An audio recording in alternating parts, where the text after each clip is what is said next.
You're listening to a Countout Podcast.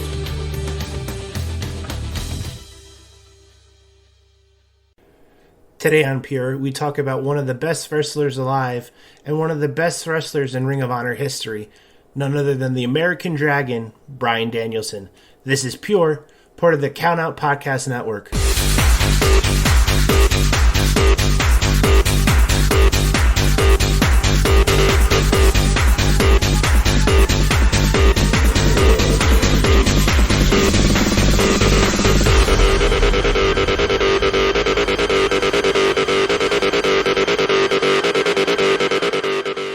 Hello, and once again, welcome to Pure, a Ring of Honor Retrospective podcast here on the Countout Podcast Network. I am once again Sean Taggart. We will be talking about all things Ring of Honor, past, present, future, really just anything we want to talk about when it comes to Ring of Honor. And I'm happy to talk to you this week about one of the greatest wrestlers of my time, our generation here, in Bryan Danielson. But before we get into that, let's just catch up on where we are with Ring of Honor and AEW, shall we? Samoa Joe, new television champion after debuting at Supercard of Honor about 2 weeks ago, defeated Minoru Suzuki for the Ring of Honor Television Championship. Jonathan Gresham retained his title against Dalton Castle at Battle of the Belts 2.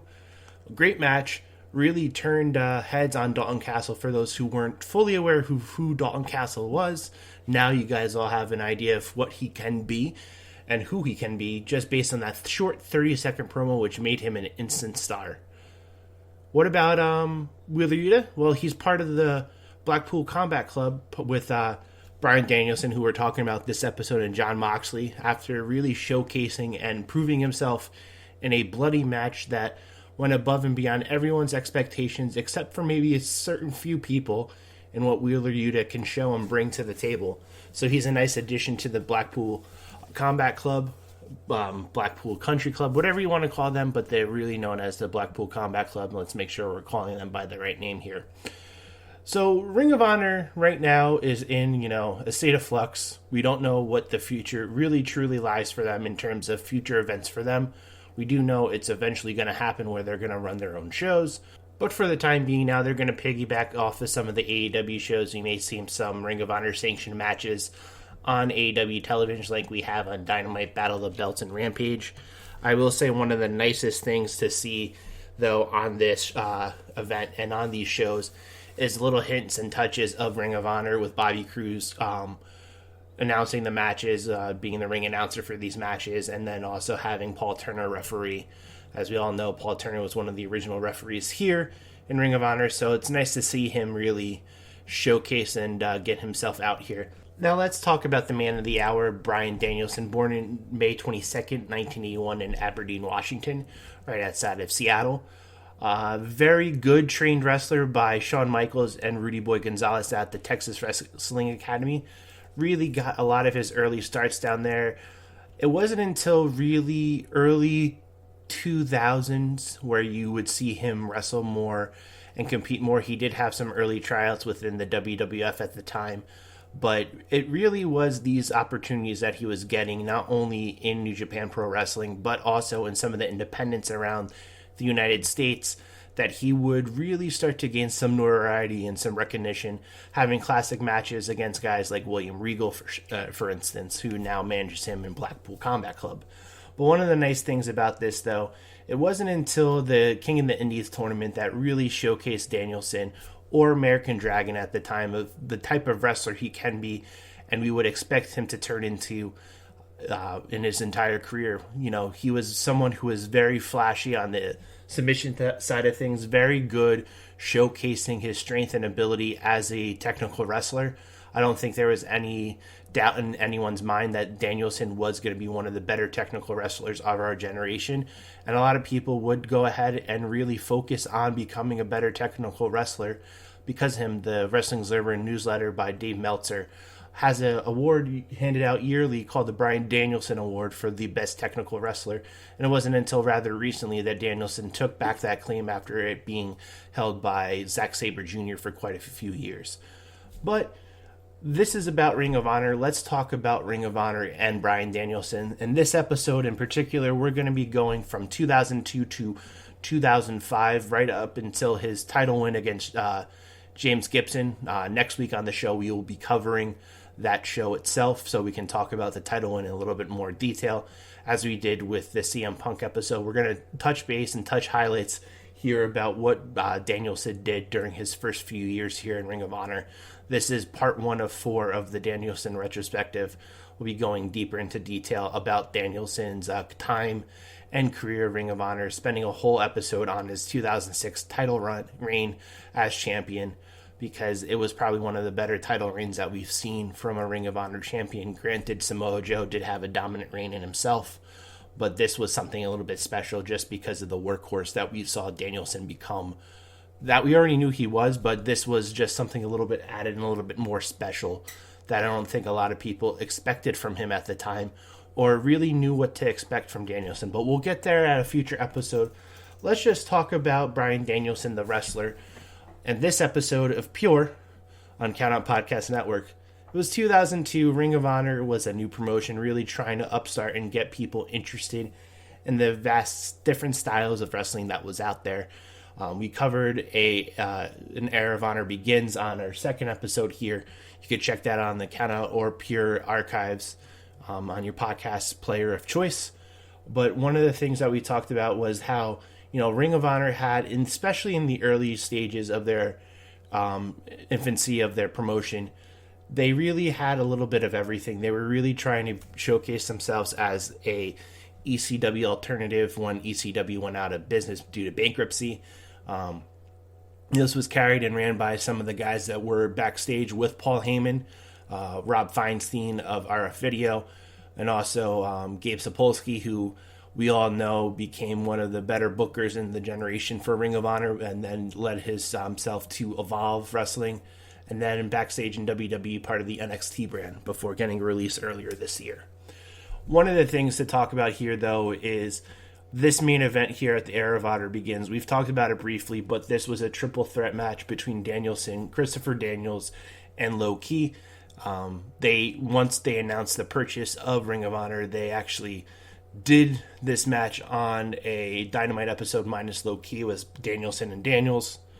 It was a very good match here, and this, was another example. This showcased each performer very well, but when it comes to Danielson, you get to see flashes of just how good he is at the time.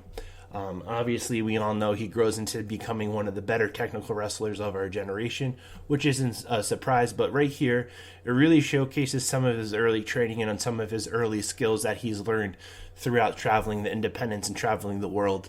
You really get to see him become a glimpse of what we know he can be in this match, but really, really good beginning for this. I really was excited to see him really take over and control most of this match. Obviously, at the end of the day, the veteran Low Ki took over and won this match, but a really good showing here in the first show. We would then go into the round robin challenge the very next show, and he would split matches with the two men, that he faced in the main event as they were going through the round robin challenge. He would lose to Christopher Daniels, but he would beat Low Ki. And I would say between the two matches, the Low Ki match really showcases his strength as a technical wrestler. This was a very good back and forth match. One of the better matches here that we see overall from Bryan in the early 2002 run of Ring of Honor. It wasn't really more until later on in his time that we really see him become the wrestler that we know him to be now. He really, was still trying to figure himself out, trying to figure out what kind of wrestler he wanted to be, what kind of performer he wanted to be, how he wanted to show off and show out. I think it was one of those things, where he was still young enough to really fine-tune his presentation, and he was trying everything and every which way to get his presentation to be one of the better things that you could point out and say, this is why I come to these Ring of Honor shows, this is why I come to these shows, to watch some guy like him. And this was something that I think, a lot of people go back and say, hey, I remember watching this Bryan. He was very, quiet. He was very shy, not really sure of himself, but he did show flashes, and was some of the exciting things. It wasn't until he would get involved into the Ring of Honor title tournament the Road to the Title shows, that we would really see Bryan become more comfortable. These are the shows that ran in June. He would win his first round match against Biohazard. But one of the things that I liked about this was really what he showed against Doug Williams. Doug Williams was a veteran over from the United Kingdom that would come a lot to these shows to really help build in credibility for Ring of Honor.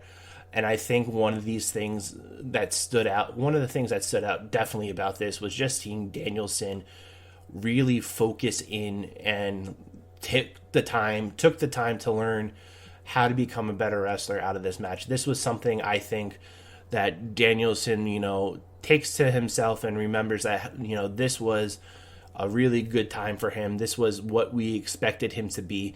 And he learned from this match and he grew from this match. Granted, he didn't, win this match and he didn't go on to the finals in the title tournament.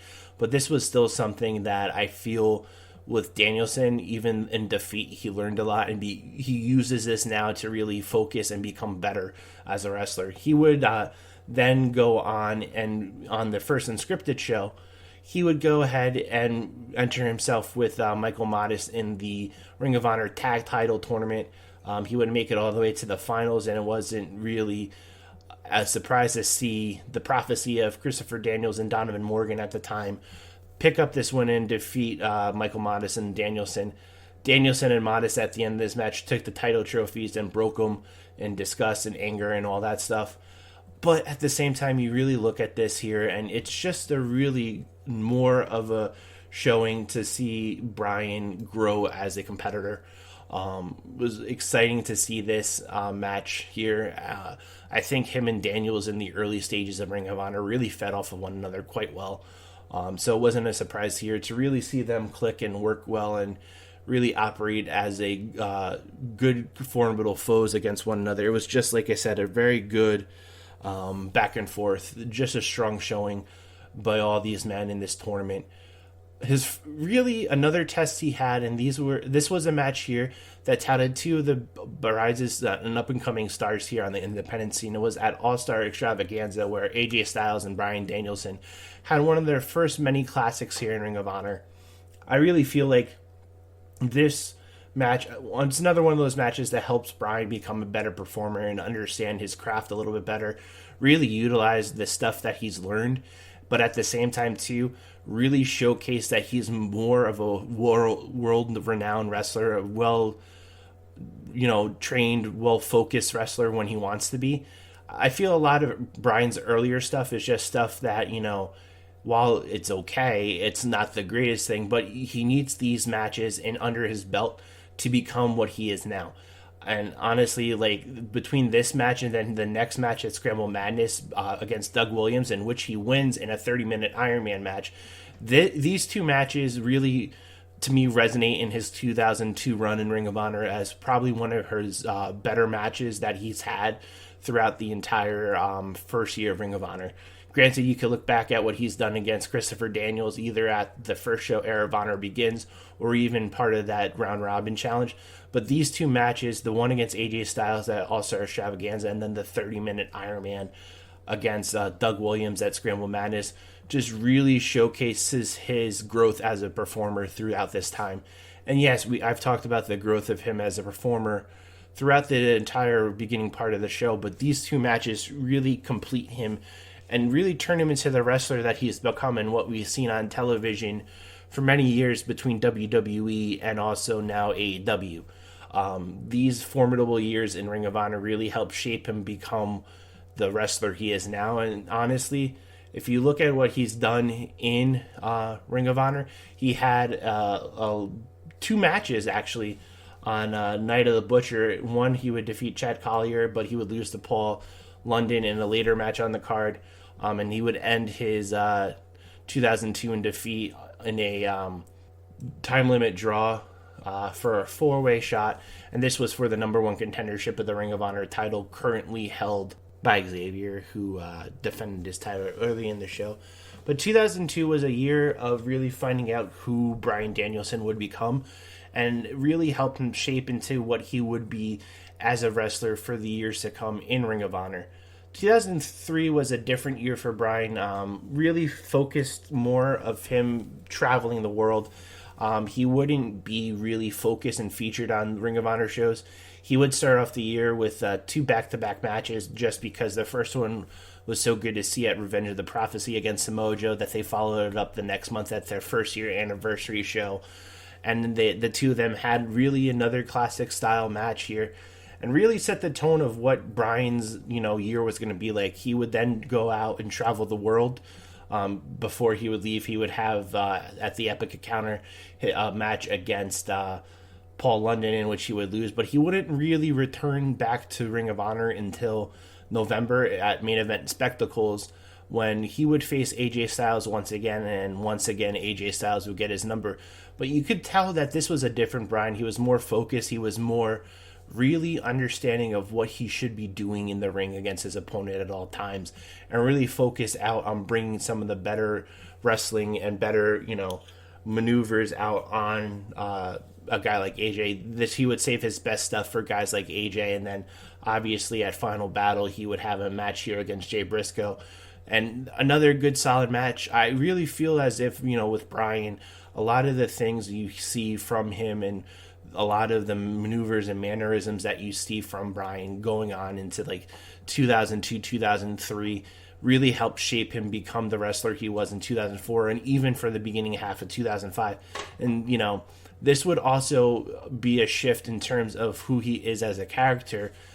He would really focus more on his character work, being the American Dragon, being the best wrestler in the world at what he does. He really focused and wanted to hone in on his craft and be that guy that you can actually, rely on to give you a classic match in any spot of the show, steal the show, and make everyone work hard or even harder than he did to just, get some sort of crowd reaction. Because, Bryan really brought out a good crowd reaction every time he would wrestle. People were interested and focused in on his matches just because he was a highly regarded prospect at the time, but people saw something special in Bryan. And I think that's one of the major things here that, when we talk about certain guys on the Ring of Honor roster, and as we're talking about Bryan this episode, we've talked about Punk. These are people in Ring of Honor that made a difference in their time frame. CM Punk made a difference in a short period of time. We all know how long he was in Ring of Honor for. It was from late 2002 to August 2005 before he went on to better things at the time for him, as we all know how that turned out. But for Bryan, he was there from 2002 all the way up to September in 2009. There's going to be, lots of ebbs and flows and changes to his character, changes to him. But one thing that stayed consistent for Bryan, and we'll talk about this a lot, even as we go deeper into his career in Ring of Honor, he was definitely one of the better wrestlers that would come out of here, and he would always give you a performance that you expected out of a guy like Bryan Danielson. He wouldn't phone it in. He would always bring 110% in every match he gives. It didn't matter if it was a dark match against Dunn or Marcos, or if it was an opening match against Delirious, or he was wrestling 2 other times before the main event where he was defending his title, even though he decided as he was coming out there that he was going to put the title on the lines against, other people as well. Like, there's a lot of times, and we'll talk about this during his 2006 title reign, the 05-06 title reign that he had, where he would wrestle 2 or 3 times a night. And he may wrestle, 15, 20 minutes in one match and then go into and do another half hour, 45 minutes.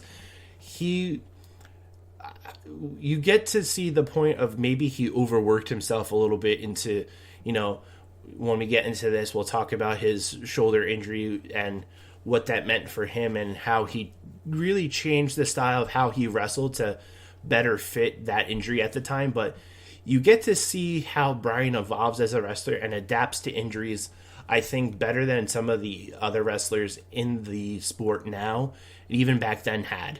But, that's for, future episodes. We're going on and continuing on here. You're in 2004 now. Once again, you're listening to a Ring of Honor retrospective podcast here on the Countout Podcast Network. We're homes of many different vast style shows. Okada Shorts, giving you information about New Japan Pro Wrestling. Ring Post Radio, giving you a little bit live look in on everything that happened in the past week of the world of wrestling. If you like independent wrestling, we have Independent Warders.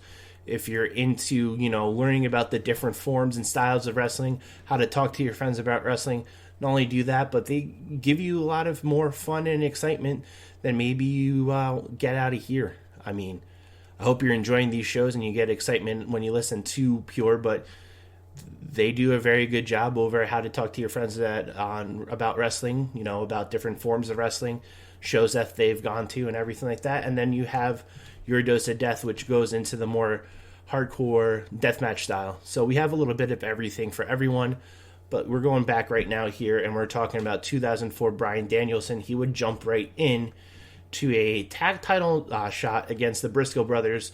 Him and Samoa Joe, they wouldn't come out on top here. But really, what we focus on here a lot is just him, becoming more of a complete wrestler.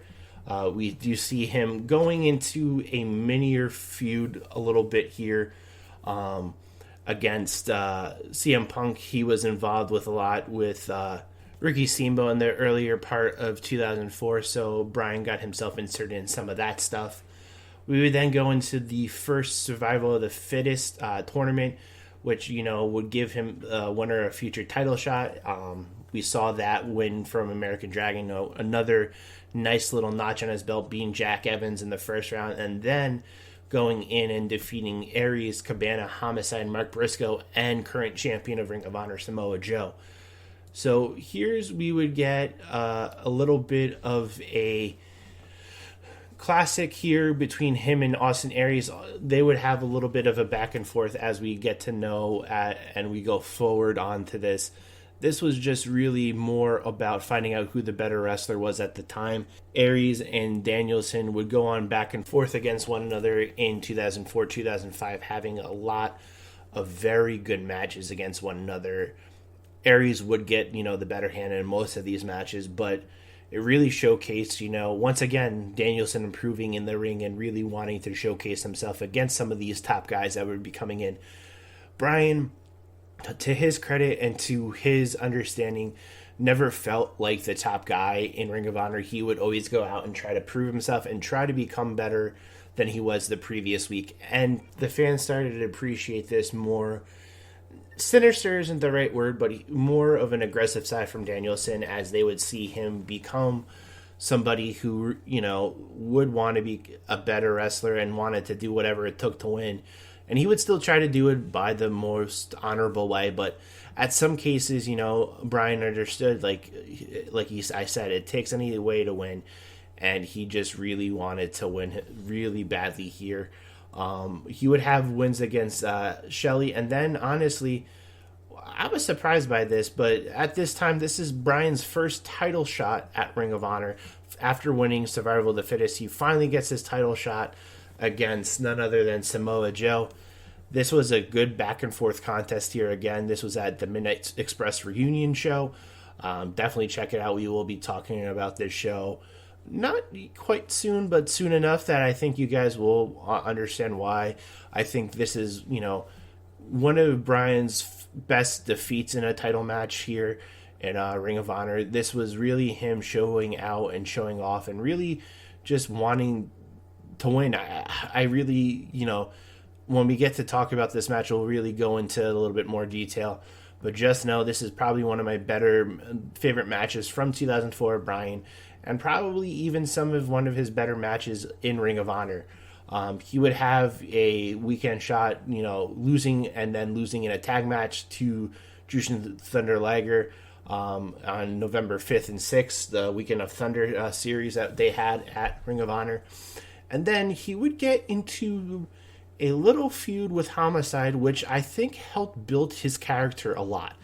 Homicide, we know all about Homicide. I think, when we talk about Ring of Honor, a lot of early Ring of Honor, Homicide is somebody who really stands out as a guy that was an unsung hero and did a lot for Ring of Honor in a case where I don't think a lot of people knew what to expect from him and really wanted him to do a lot. But this is a guy that wanted to showcase himself, and he would do whatever it took.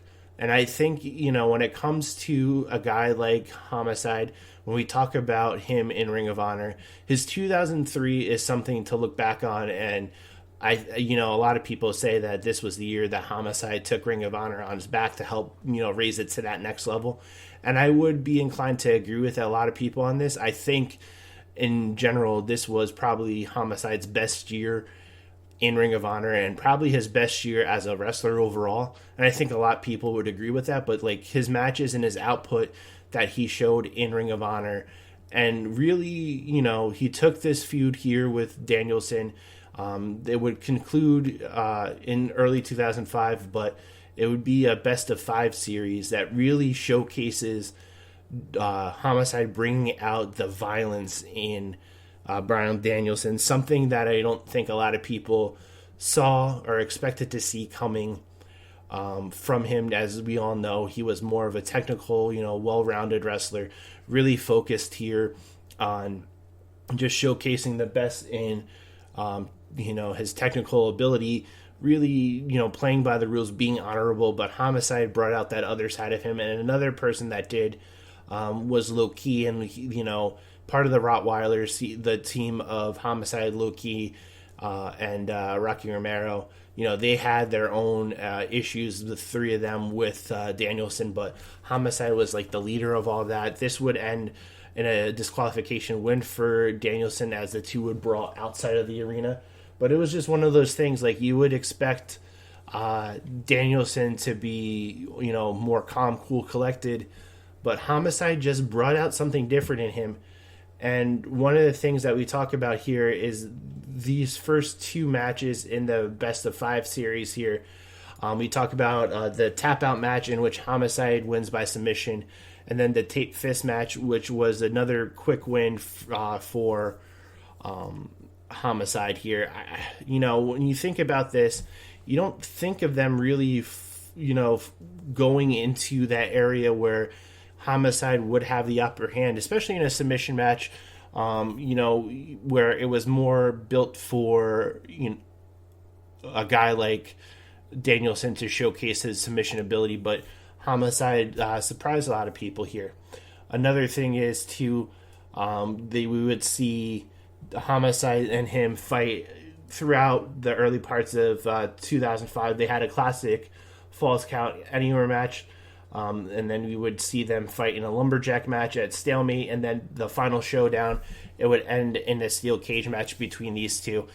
Honestly, this feud right here, I always look at this feud right here, and then I also look at the feud that Cabana had with Homicide, and I consider both of these feuds involving Homicide turning points for the respected individual not named Homicide's career.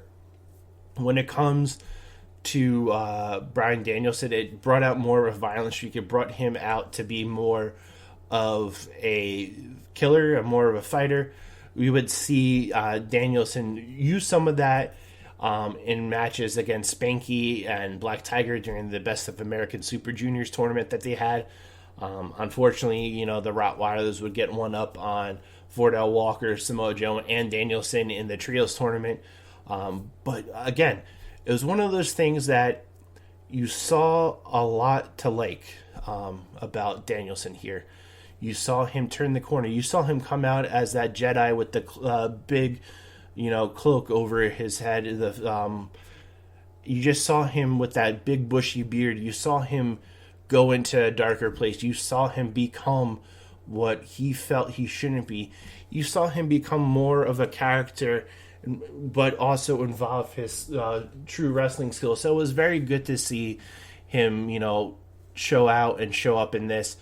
And then we go into this final match here of this episode where we talk about the final showdown between, Nowhere's One between Austin Aries and Bryan Danielson here for the Ring of Honor title. Only his second shot at the Ring of Honor title at this time. And this was a very good match too. I feel, Bryan really wanted to win this match here. He really wanted to showcase that he's learned a lot and he's built himself as a true performer in Ring of Honor. Not only that, but also as a true performer around the independent scene. really focusing on building himself up as a viable, contender to this title. He could be something that a lot of people could be proud about. There's a lot of things that people should be excited for. But, I mean, at the same time, too, like, there was a lot of things that, people were still excited for Aries' reign as champion, and this was still, him hitting the ground running with it. So there was a lot of, mixed bag in terms of chance and everything like that. Aries would end up winning, but this would be a little bit of a long hiatus for Danielson. He wouldn't be around for really most, if not all, of the summer, as he really wanted to step away until he got his shot again at the Ring of Honor title. So at this point in time of his career, he would vanish, and then it wouldn't be until Glory by Honor 4, where Bryan Danielson would once again get his shot at the Ring of Honor title against then champion James Gibson. And I think that's where we'll leave you with this week. Him going into Glory by Honor 4 against James Gibson for the Ring of Honor title. The reason being is next week on Pure, we'll be covering Glory by Honor 4, which talks about that match and so much more. We're going to be talking about that title match. We're going to be talking about the finale of AJ Styles and Jimmy Rave's feud. We have a lot of fun stuff here with a fight without honor between Low Ki and Jay Lethal. We have a pure title match between Nigel McGuinness and Roderick Strong. Four corner survival match. Just a lot of good things here. We also get Jay Lethal and Low Ki on the card twice against each other. So there's a lot of fun matches here, and there's a lot to talk about. This is another big event for Ring of Honor. This was shot in Lake Grove, New York. This, was a turning point of Ring of Honor, and I think this is where a lot of people were excited to see the trigger pulled on one Bryan Danielson as the Ring of Honor champion. So exciting times here for us here at Pure as we're getting into the start of the Bryan Danielson reign. As we go on and we talk about Bryan Danielson, we will talk about his entire title reign from the end of 2005 to all of 2006. We'll talk about Final Battle 2006 as a separate episode as well to just really reset and get everyone back on the same page. So we have a lot of good episodes in the pipeline coming up for you guys to really watch and enjoy. Obviously, some of the matches that I really would recommend anyone watching if they are a fan of Bryan Danielson during this time, obviously watch the first show, Era of Honor Begins main event between Low Ki, Christopher Daniels, and Danielson in this one. I would watch the Road to the Title, Doug Williams and Bryan Danielson match, as well as the Scramble Madness match, the half-hour Iron Man match between the two. I think that really showcases Bryan as how he turns out and turns into the performer we see today. The 1-year anniversary show match between Danielson and Samoa Joe is really good. And then from 2004, honestly, I would say the Joe and Danielson match from Midnight Express Reunion for the title, very good. And then 2005, you can really watch pretty much all of the stuff with Homicide.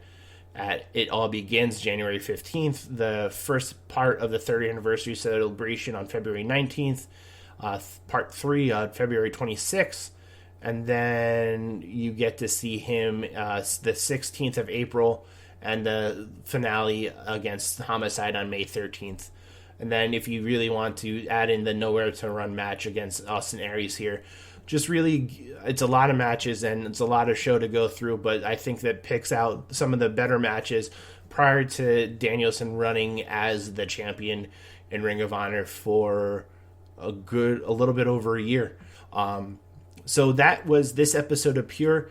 As always, you can rate, review, subscribe on your favorite podcast of choice. Make sure you follow me at Sean Taggart 531 on Twitter. Make sure you join the Discord group at Countout Podcast Network. We do have a Discord. You go on to countoutnetwork.com and you read our articles. You listen to the other shows. I mentioned them earlier on, but it's How to Talk to Your Friends About Wrestling, Ring Post Radio, Independent Orders, Your Dose of Death, Okada Shorts, myself, Pure.